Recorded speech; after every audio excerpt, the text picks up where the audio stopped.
ಲೆಕ್ಸ್ soap ಹಾಕಿ ಜಲಕ ಮಾಡಿ just ಬಂದೀನಿ. ಹರಿಪ್ರಿಯಾ ಅವ್ರಿಗೂ ಅಂದ್ರಿಗೂ ಲಿಂಕ್ ಇದೆ ಅಂತ ನಂಗೆ ಅನಿಸ್ತಾ ಇದೆ. ಚಾಲೆಂಜಿಂಗ್ ಸ್ಟಾರ್ ಅನ್ನೋ ಒಂದು ಹೀರೋ ನಮಗೆ ಸಿಗ್ತಾ ಇರಲಿಲ್ಲ. ಅಷ್ಟೊಂದು ಡಬ್ಬಾ ಸಿನಿಮಾ ಅದು. ಅದ್ರ ನಿಜವಾಗ್ಲೂ ತುಂಬ ಬೇಜಾರಾಯಿತು ಆ ಎಂಟ್ರಿ ನೋಡಿ. ನೀವ್ಯಾಕೆ ನಾವು ಡಿ ಕೆ ರವಿ ಸಿನಿಮಾನೇ ಮಾಡ್ತಾ ಇದ್ದೀವಿ ಅಂತ ಯಾಕೆ ಹೇಳ್ಕೊತಲ್ಲ ಗೊತ್ತಿಲ್ಲ. ಅದು ಯಾವ ಒಳ್ಳೆ ಸಿನಿಮಾ ಜನಕ್ಕೆ ನೋಡೋಕ್ಕೆ ಅವಕಾಶ ಇಲ್ಲ, ಯಾವ ಥಿಯೇಟ್ರ್ಗಳಲ್ಲೂ ಇಲ್ಲ. ಹರಿಪ್ರಿಯಾ ಅಂತ ಹೆಸರಿಟ್ಟಿದೆ ನಾನೇ. ಒಂದೇ ವಾರದ ಸಿನಿಮಾ ಅಂತ ಯಾಕೆ ಡಿಸೈಡ್ ಮಾಡ್ತಿದ್ದೀರಾ? ಜನ ಹೆಂಗೆ ಥಿಯೇಟ್ರಿಗೆ ಹೋಗ್ತಾರೆ? ಇಂಥ ಸಿನಿಮಾಗಳನ್ನ ಡಬ್ ಮಾಡಿಬಿಡಿ. ಜಯತೀರ್ಥ ಅವ್ರಿಗೆ ನಿಜವಾಗ್ಲೂ ನಾನು ಒಂದು ನಮಸ್ಕಾರ ಹಾಕ್ಲೇಬೇಕು.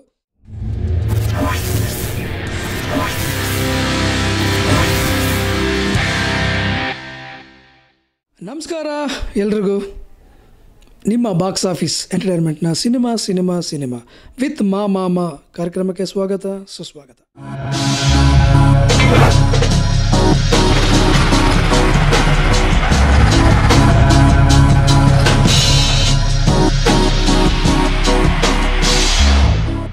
ನಿಮಗೆಲ್ಲ ಗೊತ್ತು, ಈ ಕಾರ್ಯಕ್ರಮದಲ್ಲಿ ಸಿನಿಮಾಗಳ ವಿಷಯಗಳನ್ನು ತುಂಬ ಓದ್ತಿರ್ತೀವಿ. ನಿಮಗೆ ಸಿನಿಮಾ ಇತಿಹಾಸ, ಸಿನಿಮಾ ತಂತ್ರಜ್ಞರ ಬಗ್ಗೆ, ಸಿನಿಮಾ ಕಲಾವಿದರ ಬಗ್ಗೆ ತುಂಬ ವಿಷಯಗಳನ್ನು ನಿಮ್ಮ ಹತ್ರ ಓದ್ತಿರ್ತೀವಿ.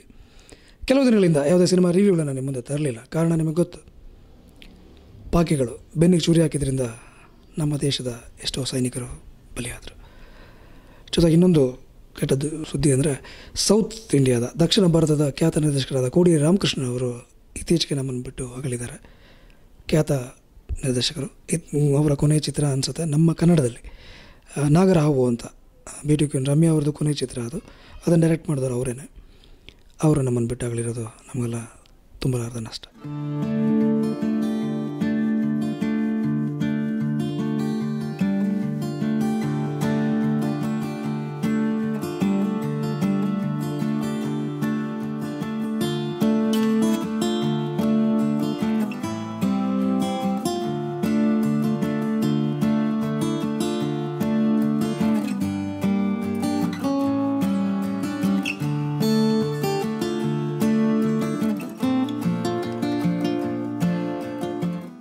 ಸಿನಿಮಾ ಅಂದ್ರೇ ಕಲರ್ಫುಲ್. ಇಲ್ಲಿ ಕಲರ್ಫುಲ್ ಆದ ವಿಷಯಗಳು ತುಂಬ ನಡೀತಾನೆ ಇದೆ. ಫಾರ್ ಎಕ್ಸಾಂಪಲ್, ಮುಖ್ಯವಾಗಿ ನಮ್ಮ ಗುರುಗಳು ವಿ ರವಿಚಂದ್ರನ್ ಅವರ ಮಗಳ ಎಂಗೇಜ್ಮೆಂಟ್ ಆಗಿರ್ಬೋದು, ಮತ್ತು ಪ್ರೇಮ ಅವರ ಬ್ರದರ್ ಅಯ್ಯಪ್ಪ ಅವರು ಮದುವೆ ಆಗಿರ್ಬೋದು. ಅವ್ರ ಮದುವೆ ಆಗಿರೋದು ಅನೂಪೂವಯ್ಯ. ಆ್ಯಕ್ಚುಲಿ ಅವರು ನಮ್ಮ ಯುಗಪುರುಷ ಸಿನಿಮಾದ ನಾಯಕಿ ಆಗಬೇಕಿತ್ತು. ಕಾರಣಾಂತರದಿಂದ, ಅಂದರೆ ಫೋಟೋಶೂಟ್ ಆದಮೇಲೆ ಅವ್ರ ಕರ್ವಾ ಸಿನಿಮಾಗೂ ನಮಗೂ ಡೇಟ್ ಪ್ರಾಬ್ಲಮ್ ಆಗಿದ್ದರಿಂದ ನಾವು ಆವಾಗ ಪೂಜಾ ಜವೇರಿ ಅಂತ ಒಂದು ಹೊಸ ಹುಡುಗಿನ ಇಂಟ್ರೊಡ್ಯೂಸ್ ಮಾಡಿದ್ವಿ.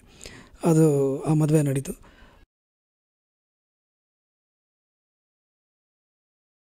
ವಿಜಯಲಕ್ಷ್ಮಿ ಅಂತ ನಿಮಗೆ ಗೊತ್ತಿರಬೇಕು, ನಾಗಮಂಡಲ ಇಂದ ನಾಯಕಿ ಆದಂಥವ್ರು, ತುಂಬ ಇಷ್ಟವಾದ ನಾಯಕಿ. ತಮಿಳು, ತೆಲುಗು ಎಲ್ಲ ಸಿನಿಮಾಗಳು ಎಲ್ಲ ಭಾಷೆಗಳಲ್ಲೂ ಮಾಡ್ತಾಯಿದ್ದಾರೆ. ಆ್ಯಕ್ಚುಲಿ ಅವ್ರಿಗೆ ಆರೋಗ್ಯ ಸರಿ ಇಲ್ಲ. ಅವ್ರ ಅಕ್ಕ ಉಷಾ ಅವರು ಮೊನ್ನೆ ಮೀಡಿಯಾ ಮುಂದೆ ಕೇಳ್ಕೊಂಡಿದ್ದಾರೆ, ಅಮ್ಮನಿಗೂ ಹುಷಾರಿಲ್ಲದೆ, ಈಗ ಮತ್ತೆ ತಂಗಿಗೂ ಹುಷಾರಿಲ್ಲದೆ, ಈ ಥರ ಪರಿಸ್ಥಿತಿ, ನಾವು ಸ್ವಲ್ಪ ಕಷ್ಟದಲ್ಲಿದ್ದೀವಿ, ಯಾರಾದರೂ ಸಹಾಯ ಮಾಡಿ ಋಣ ತೀರಿಸ್ತೀವಿ ಅಂತ ಹೇಳಿದ್ರು. ನಿಜವಾಗ್ಲೂ ತುಂಬ ಬೇಜಾರಾಯಿತು ಆ ಎಂಟ್ರಿ ನೋಡಿ. ಯಾಕೆಂದರೆ ದೊಡ್ಡ ನಾಯಕಿ ವಿಜಯಲಕ್ಷ್ಮಿ ಅವರು ಎಂತೆಂಥ ನಾಯಕರ ಜೊತೆ ನಾಯಕಿಯಾಗಿ ಆ್ಯಕ್ಟ್ ಮಾಡಿದ್ರು. ನನಗೆ ತುಂಬ ಇಷ್ಟ ಅವರು. ಬಂಗಾರದ ಬೇಟೆ ಅಂತ ಒಂದು ಕಾರ್ಯಕ್ರಮ ಥ್ರೂ ರಾಜ್ಯದ ಮನೆಗೂ ತಲುಪಿದಂಥ ಒಂದು ನಾಯಕಿ, ತುಂಬಾ ಮುದ್ದಾದ ನಾಯಕಿ. ಅವರು ಕಷ್ಟದಲ್ಲಿದ್ದಾರೆ. ದಯವಿಟ್ಟು ನಮ್ಮ ಬಾಕ್ಸ್ ಆಫೀಸ್ ಚಾನಲ್ ಥ್ರೂ ಕೇಳ್ಕೊತೀವಿ, ಯಾರಾದರೂ ಸಹಾಯ ಮಾಡಿ. ಖಂಡಿತ ಅವರು ಗುಣಮುಖರಾಗಿ ಬಂದಮೇಲೆ ನಿಮ್ಮ ಋಣ ತೀರಿಸ್ತಾರೆ. ಜೊತೆಗೆ ಒಬ್ಬ ಕಿರುತೆರೆ ನಟ ಒಂದು ಕಾಂಟ್ರವರ್ಸಿ ಹಾಕ್ಕೊಂಡಿದ್ದಾರೆ. ಮದುವೆ ಆಗಿ ಈಗ ಡಿವೋರ್ಸು ಅದೇನೋ ದೊಡ್ಡ ಸುದ್ದಿ ಆಗ್ತಿದೆ. ಬಟ್ ಅವ್ರ ಹತ್ರ ಹೋಗಿ ಎಲ್ಲ ಮೀಡಿಯಾಗಳು ಕೇಳಿದಾಗ ಅವರೊಂದು ಮಾತು ಹೇಳಿದ್ದಾರೆ, ತುಂಬ ಥ್ಯಾಂಕ್ ಯು, ನಾನು ನೆಗೆಟಿವ್ ಆಗಿ ತುಂಬ ದೊಡ್ಡ ಪಬ್ಲಿಸಿಟಿ ಕೊಟ್ಟಿದ್ದೀರಾ, ನನ್ನ ಸಿನಿಮಾಗೂ ಕೂಡ ಪಬ್ಲಿಸಿಟಿ ಕೇಳ್ಕೊಂಬಂದಾಗ ನೀವು ಯಾರು ಕೊಡಲಿಲ್ಲ ಅಂತ. ಅದಕ್ಕೆ ಒಬ್ಬ ಮೀಡಿಯಾ ಅವ್ರು ಕೇಳಿದ್ರು, ಯಾಕೆ ಕೊಡ್ಬೇಕು ನಿಮ್ಮ ಸಿನಿಮಾ ಪಬ್ಲಿಸಿಟಿನ, ಯಾಕೆ ಕೊಡ್ಬಾರ್ದು, ಮತ್ತು ನನ್ನ ಪರ್ಸನಲ್ ಲೈಫ್ ಮಾತ್ರ ಯಾಕೆ ಕೊಡ್ತಾ ಇದ್ದೀರಾ ಅಂತ ಕೇಳಿದ್ರು. ಈ ಥರದ್ದು ವಿಷಯ ಎಲ್ಲ ವೈರಲ್ ಆಗ್ತಾ ಇದೆ. ಬಟ್ ನಾವು ಸಿನಿಮಾಗಳ ವಿಷಯಕ್ಕೆ ಬರೋಣ. ತುಂಬ ಸಿನಿಮಾಗಳು ರಿಲೀಸ್ ಆಗಿದೆ 2 ವಾರದಲ್ಲಿ. ಅದರಲ್ಲಿ ದೇವ್ ಅಂತ ಒಂದು ತಮಿಳು, ತೆಲುಗು 2 ಭಾಷೆ ರಿಲೀಸ್ ಆದ ಕಾರ್ತಿಕ್ ಆ್ಯಂಡ್ ರಕುಲ್ ಪ್ರೀತ್ ಸಿಂಗ್ ಅವರ ಸಿನಿಮಾ. ರಕುಲ್ ಪ್ರೀತ್ ಸಿಂಗ್ ಆ್ಯಂಡ್ ಕಾರ್ತಿಕ್ ಅವರ ಕಾಂಬಿನೇಷನಲ್ಲಿ ಹಿಂದೆ ಒಂದು ಸಿನಿಮಾ ಬಂದಿತ್ತು ತಮಿಳಲ್ಲಿ, ಧೀರನ್ ಅಧಿಗಾರಂ ಒನ್rum ಅಂತ. ತೆಲುಗಲ್ಲಿ ಕಾಕಿ ಅನ್ನೋ ಹೆಸರಲ್ಲಿ ಬಂದಿತ್ತು. ತುಂಬ ದೊಡ್ಡ ಹಿಟ್ ಆಗಿತ್ತು. ಬೆಂಗಳೂರು ಅಕ್ಕಪಕ್ಕ ಹೈವೇಲಿ ನಡೆಯುವಂಥ ರಾಬ್ರಿನ ಇಟ್ಕೊಂಡು ಮಾಡಿದಂಥ ಸ್ಕ್ರಿಪ್ಟ್ ಅದು. ತುಂಬ ಒಳ್ಳೆಯ ಸಿನಿಮಾ, ತುಂಬ ಆ್ಯಕ್ಷನ್ ಭರಿತವಾದ ಸಿನಿಮಾ. ಬಟ್ ಈಗ ದೇವ್ ಅವ್ರ ಕಾಂಬಿನೇಷನಲ್ಲಿ ತುಂಬ ರೊಮ್ಯಾಂಟಿಕ್ ಸಿನಿಮಾ ಅಂತ ಹೇಳ್ಬೋದು. ಒಂದು ಅಡ್ವೆಂಚರ್ ಲವ್ ಸ್ಟೋರಿ, ತುಂಬ ಚೆನ್ನಾಗಿದೆ, ನೋಡಿ. ತೆಲುಗಲ್ಲಿ ನಾವೇ ರಿಲೀಸ್ ಮಾಡಿದ್ದೀವಿ, ಅಷ್ಟಾಗಿ ಹೋಗಲಿಲ್ಲ. ತಮಿಳಲ್ಲಿ ತುಂಬ ಒಳ್ಳೆಯ ಹೆಸರು ಮಾಡ್ತಾಯಿದೆ, ಚೆನ್ನಾಗಿ ಗೆದ್ದಿದೆ. ಆ ಸಿನಿಮಾಗೆ ಔಟ್ ಆಫ್ 5 ಆರಾಮಾಗಿ ಒಂದು 2 ಕೊಡ್ಬೋದು.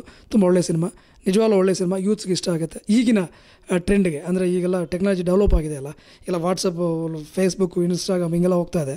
ಸೊ ಈಗಿನ ಟ್ರೆಂಡ್ ಹುಡುಗರಿಗೆ ಇಷ್ಟ ಆಗುವಂಥ ಸಿನಿಮಾ ದೇವ್. ಅದ್ರ ಜೊತೆ ನಮ್ಮ ಕನ್ನಡದಲ್ಲಿ ಡಬ್ಬಾಗಿ ಬಂತು ವರ್ಷದ ಆರಂಭದಲ್ಲೇ ಕಿರಿಕ್ ಲವ್ ಸ್ಟೋರಿ ಅಂತ, ಮಲಯಾಳಂ ಸಿನಿಮಾ ಡಬ್ಬಿಂಗ್.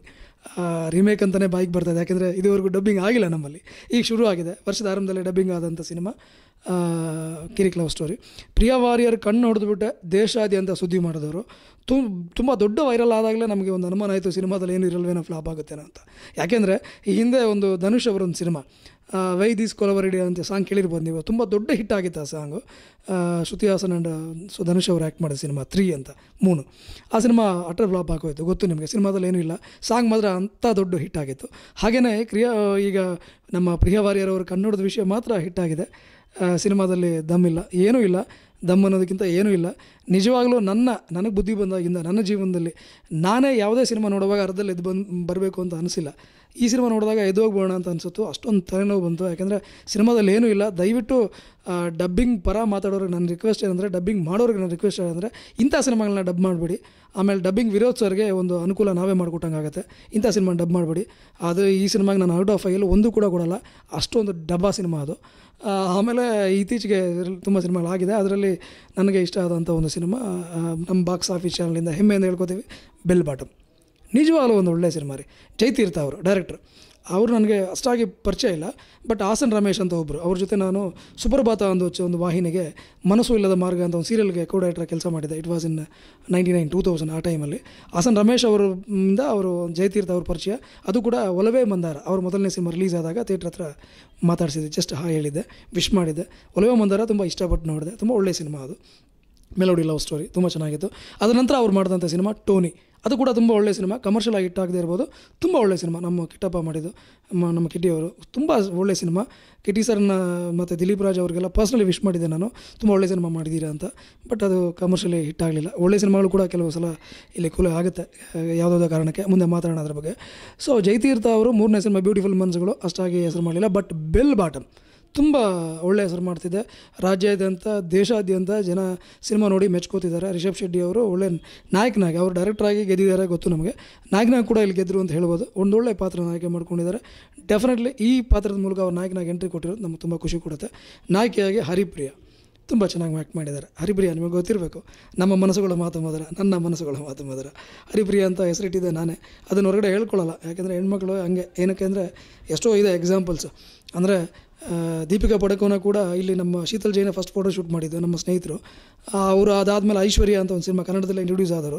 ಇವತ್ತಿಗೂ ಅವರು ಹೊರಗಡೆ ಹೋಗಿ ಕನ್ನಡ ಸಿನಿಮಾ ಅಂತ ಇಂಟ್ರೊಡ್ಯೂಸ್ ಅಂತ ಹೇಳ್ಕೊಳ್ಳಲ್ಲ. ಹಾಗೆಯೇ ನಮ್ಮ ಜಗ್ಗೇಶಣ್ಣನ ಜೊತೆ ಫಸ್ಟ್ ಹೀರೋನಾಗಿ ಮಾಡಿದ ರಂಭಾ ಅಂತ ಒಂದು ಹೀರೋಯಿನ್, ನಿಮಗೆಲ್ಲ ಗೊತ್ತು. ಅವರು ಸೌತಲ್ಲಿ ದೊಡ್ಡ ಹೆಸರು ಮಾಡಿದ್ರು ಕೂಡ ಹೊರಗಡೆ ಹೋಗಿ ಹೇಳ್ಕೊಳ್ಳಿಲ್ಲ. ರಂಭಾ ಯಾಕೆ, ಈಗ ದೇವ್ ಬಗ್ಗೆ ಹೇಳಿದ್ನಲ್ಲ, ರಕುಲ್ ಪ್ರೀತ್ ಸಿಂಗ್, ಅವರು ಕೂಡ ಜಗ್ಗೇಶಣ್ಣನ ಮಗನ ಜೊತೆನೇ ಫಸ್ಟ್ ಫಿಲ್ಮು.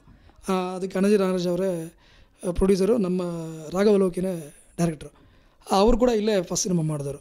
ಅವರು ಈಗ ಸೌತಲ್ಲಿ ದೊಡ್ಡ ಹೆಸರು ಮಾಡ್ತಿದ್ದಾರೆ, ಕನ್ನಡ ಸಿನಿಮಾ ಫಸ್ಟ್ ಮಾಡಿದೆ ಅಂತ ಹೇಳ್ಕೊಳ್ಳಲ್ಲ ರಕುಲ್ ಕೂಡ. ಹಾಗೆ ಹೆಣ್ಮಕ್ಳು ಕೆಲವರು ಗೆಲ್ಲದೆ ಇದ್ದರೆ ಹೇಳ್ಕೊಳ್ಳಲ್ಲ, ನಾವು ಗೆದ್ದಾಗ ಹೇಳ್ಕೊತಾರೆ. ಎಲ್ಲರೂ ಮಾಲಾಶ್ರೀ ಮೇಡಮ್ ಆಗಿಬಿಡಲ್ಲ. ಮೇಡಮ್ ಇವತ್ತಿಗೂ ಹೇಳ್ಕೊತಾರೆ, ಪಾರ್ವತಮ್ಮ ಅವರೇ ನಮ್ಮ ಮಾಲಾಶ್ರೀ ಅಂತ ಹೆಸರಿಟ್ಟಿದ್ದು ಅಂತ. ನಾವು ದೊಡ್ಡವರಾದ್ರೆ ಮೇ ಬಿ ನಮ್ಮನ್ನು ನೆನೆಸ್ಕೋತಾರೇನೋ. ಇರಲಿ, ಹರಿಪ್ರಿಯಾ ಅವರು ತುಂಬ ಚೆನ್ನಾಗಿ ಆ್ಯಕ್ಟ್ ಮಾಡಿದ್ದಾರೆ. ನಾನು ಇಂಟ್ರೊಡ್ಯೂಸ್ ಮಾಡಿದ್ರಿಂದ ಅವ್ರನ್ನ ಹೊಗಳ್ತಾ ಇದ್ದೀನಿ ಅಂತ ಅಂದ್ಕೋಬೇಡಿ, ತುಂಬಾ ಚೆನ್ನಾಗಿ ಆ್ಯಕ್ಟ್ ಮಾಡಿದ್ದಾರೆ. ಆ್ಯಕ್ಚುಲಿ ಹರಿಪ್ರಿಯಾ ಅವ್ರಿಗೂ ಒಬ್ಬ ದೊಡ್ಡ BJP ಲೀಡರ್ ಮಗನಿಗೂ ಒಂದು ಲಿಂಕ್ ಇತ್ತು ಅಂತ ಒಂದು ಗಾಸಿಪ್ ಅಂತೆಗಳೆಲ್ಲ ಬರ್ತಾಯಿತ್ತು ಹಿಂದೆ. ಅಲ್ಲಿತ್ತೋ ಇಲ್ವೋ ಗೊತ್ತಿಲ್ಲ. ಹರಿಪ್ರಿಯಾ ಅವ್ರಿಗೂ ಅಂದ್ರಿಗೂ ಲಿಂಕ್ ಇದೆ ಅಂತ ನಂಗೆ ಅನಿಸ್ತಾ ಇದೆ. ಮಿಸ್ಟೇಕ್ ಮಾಡ್ಕೋಬೇಡಿ. ಅಂದರೆ ಅವ್ರು ಈ ಹಿಂದೆ ಸಂಹಾರ ಅಂತ ಒಂದು ಸಿನಿಮಾ ಮಾಡಿದರು. ಆ ಸಿನಿಮಾಲು ಅಂದ್ರನ್ನ ಹುಡುಕಿ ಅಂದರೆ ಅವ್ರ ಪಾತ್ರದ ಬಗ್ಗೆ ಹೇಳ್ತಾ ಇದ್ದೀನಿ. ಅಂದ್ರನ್ನ ಹುಡುಕಿ ಅವ್ರ ಹತ್ರ ದೋಚ್ಕೊಂಡು ಹೋಗೋ ಒಂದು ಕಳ್ಳಿ ಪಾತ್ರ ಮಾಡಿದರು. ಅದೊಂದು ರೀಮೇಕ್ ಸಿನಿಮಾ, ಅದ್ರ ಬಗ್ಗೆ ಮಾತಾಡೋದು ಬೇಡ, ಅದು ಸೋತಿದೆ. ಈಗ ಇದರಲ್ಲೂ ಕೂಡ ಅಂದ್ರನ್ನ ಇಟ್ಕೊಂಡು ಇವರು ಕಳ್ತನ ಮಾಡ್ತಾರೆ. ಸೊ ಇವರು ಕಳ್ಳಿನೋ ಅಲ್ವೋ ಅನ್ನೋದನ್ನು ನೀವು ಥಿಯೇಟ್ರಿಗೆ ಹೋಗಿ ನೋಡಿ. ಬೆಲ್ ಬಾಟಮ್ ನಿಜವಾಗ್ಲೂ ಒಂದು ಒಳ್ಳೆಯ ಸಿನಿಮಾ. ಇದರಲ್ಲೂ ಒಳ್ಳೆ ಒಂದು ಸಾಂಗ್ ಇದೆ, ಒಳ್ಳೆ ರೆಕಾರ್ಡಿಂಗ್ ಇದೆ, ಫೋಟೋಗ್ರಫಿ ತುಂಬ ಚೆನ್ನಾಗಿದೆ. ನಿಜವಾಗ್ಲೂ ಹೇಳಬೇಕು, ಒಂದು ಪೀರಿಯಡಿಕಲ್ ಸಿನಿಮಾನ ಇಷ್ಟು ಚೆನ್ನಾಗಿ ಮಾಡ್ಬೋದಾ, ಇಷ್ಟು ಚೆನ್ನಾಗಿ ಅಂದರೆ ಲೋ ಬಡ್ಜೆಟ್ಲಿ ಇಷ್ಟು ಚೆನ್ನಾಗಿ ಕಟ್ಕೊಡ್ಬೋದಾ ಸಿನಿಮಾನ ಅಂತ ಅನಿಸ್ತದೆ. ತುಂಬ ಗ್ರೌಂಡ್ ವರ್ಕ್ ಮಾಡಿದ್ದಾರೆ. ಜಯತೀರ್ಥ ಅವ್ರಿಗೆ ನಿಜವಾಗ್ಲೂ ನಾನು ಒಂದು ನಮಸ್ಕಾರ ಹಾಕಲೇಬೇಕು. ಸರ್, ಒಳ್ಳೆ ಸಿನಿಮಾ ಮಾಡಿದ್ದೀರಾ, ನಿಮಗೆ ಗೆಲುವು ಸಿಗಬೇಕು ಸರ್. ಗೆಲುವು ಖಂಡಿತವಾಗ್ಲೂ ಸಿಗಬೇಕು. ನಮ್ಮ ಬಾಕ್ಸ್ ಆಫೀಸ್ ಚಾನಲ್ ಥ್ರೂ ಹಾರೈಸ್ತೀವಿ. ಆ ಸಿನಿಮಾನ ಜನ ಹೋಗಿ ಥಿಯೇಟ್ರ್ ನೋಡ್ತಿದ್ದಾರೆ, ಇನ್ನೂ ಹೋಗಬೇಕು ಅಂತ ಕೇಳ್ಕೊತೀನಿ. ಯಾಕೆಂದರೆ ಒಳ್ಳೆಯ ಸಿನಿಮಾಗಳನ್ನು ಕಿಲ್ ಮಾಡಬೇಡಿ. ಇಲ್ಲಿ ಮೊನ್ನೆ ಲಾಸ್ಟ್ ವೀಕು ಒಂದು ಸಿನಿಮಾ ರಿಲೀಸ್ ಆಯಿತು, ಅನುಕ್ತ ಅಂತ. ಆ ಸಿನಿಮಾ ಎಲ್ಲಿದೆ ಅಂತ ತುಂಬ ಸ್ನೇಹಿತರು ನನಗೆ ಮೆಸೇಜ್ ಮಾಡಿ ಕೇಳ್ತಾರೆ, ಯಾವ ಥಿಯೇಟ್ರಲ್ಲಿದೆ ಅಂತ. ಅದು ಇಲ್ಲವೇ ಇಲ್ಲ.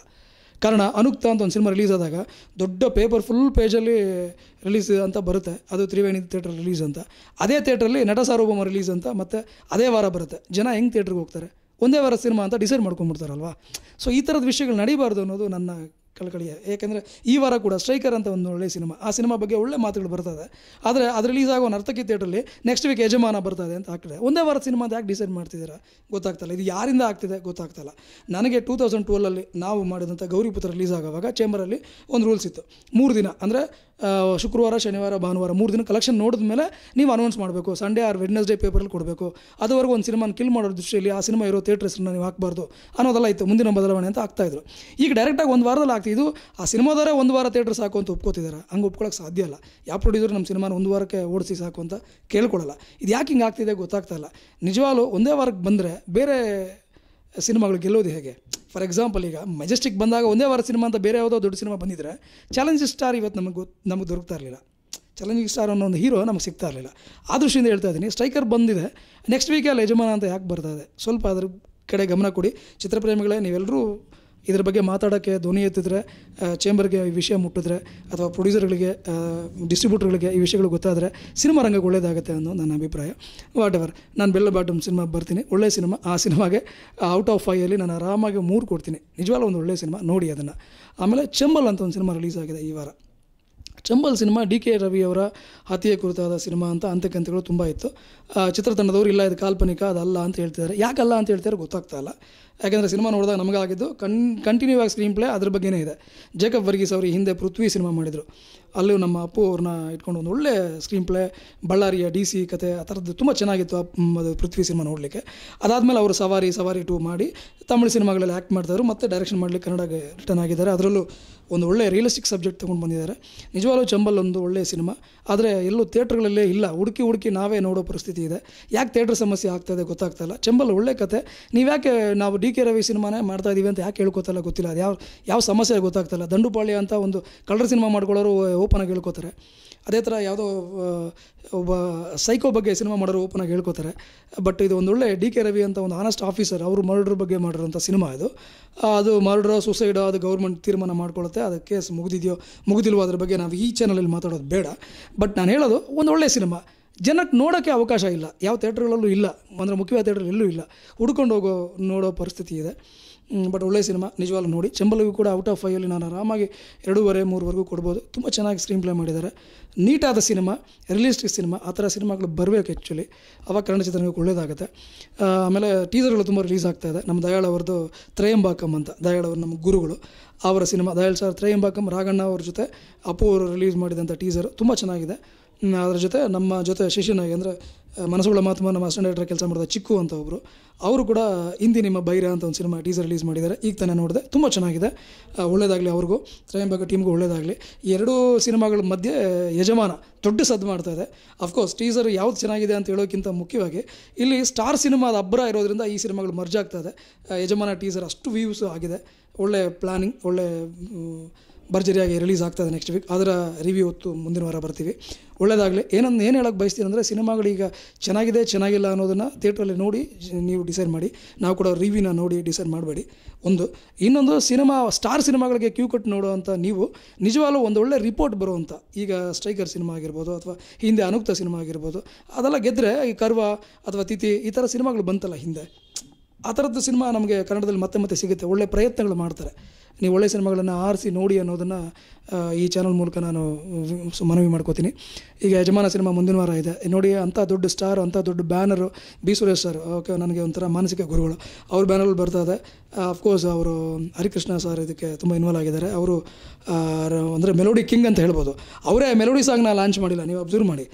ಅವರು ಇದು ಗೆಜ್ಜೆ, ಅದೇ ಅಂದರೆ ಡಿಸ್ಕೋ ಆಡಲಿಕ್ಕೆ ಗಲ್ಲು ಗೆಜ್ಜೆ ಕಟ್ಟೀನಿ, ಲೆಗ್ಸು ಸೋಪು ಹಾಕಿ ಜಳಕ ಮಾಡಿ ಜಸ್ಟ್ ಬಂದೀನಿ ಅನ್ನೋ ಸಾಂಗ್ನ ಫಸ್ಟ್ ರಿಲೀಸ್ ಮಾಡಿದ್ರು. ಅಂದರೆ ಅವ್ರ ಉದ್ದೇಶ ನೋಡಿ, ಅಂದರೆ ಮಾಸ್ಗೆ ಜನಕ್ಕೆ ಬೇಗ ರೀಚ್ ಆಗುತ್ತೆ ಅಂತ.